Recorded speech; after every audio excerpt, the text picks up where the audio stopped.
Hello everybody, hope you're all doing well. In this video I'm talking about a steward's verdict following an incident involving Max Verstappen, as well as Charles Leclerc not being happy with the yellow flag. So let's start with Leclerc. Now Leclerc qualified in P5 for the Belgian Grand Prix, however, we'll start from P4 after Lando Norris's 10th place grid penalty. Now in Q3, as Leclerc was approaching and navigating the bus stop chicane on his final lap, he came across a yellow flag by the pit lane. Now the single waved yellow was actually a warning for Isaac Hadjar, who was already in the pit lane entry with there being no incident on the circuit. However, as Leclerc passed, he felt the location of the flag and the marshal was too visible, and as a result did a brief lift, and that would have cost him lap time, and Leclerc feels he could have been one place higher for the Grand Prix, beating George Russell, who will start in P3. However, as we know, Leclerc will start P4, and speaking about it, Leclerc told Sky F1, "I'm a bit disappointed with that last lap because there was a yellow flag that was supposed to be for the pit entry. It was too visible in my opinion on being on track. It was very much in the middle, and I mean that probably cost me one position.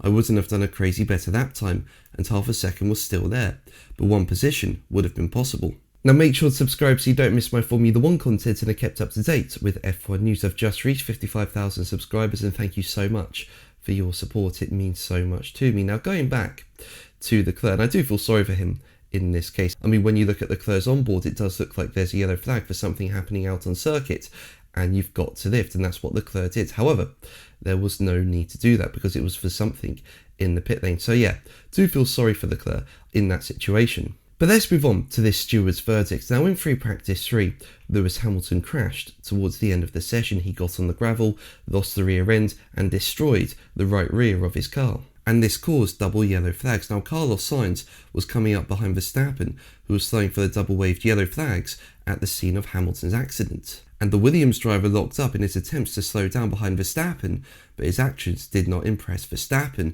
with Verstappen saying, "It's like double yellows and this car, it's like almost crashes in the back of me."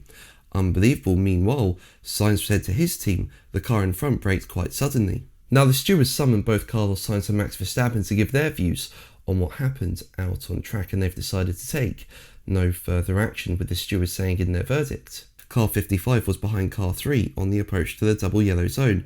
Both cars commenced braking prior to the start of the zone, but the driver of Car 3 applied more brake pressure than the driver of Car 55 had expected, and as a consequence the driver of Car 55 had to take evasive action and move to the right of Car 3, locking brakes but not overtaking.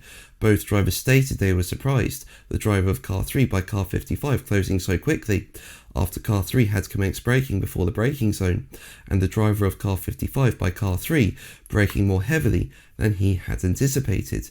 The relevant rules require a driver to reduce speed significantly when passing through a double-waved yellow marshalling sector. Compliance with the rules does not expressly require that a significant speed reduction occur before the sector, but in this case, both drivers had commenced to do so, both braking approximately 80 metres before the start of the sector.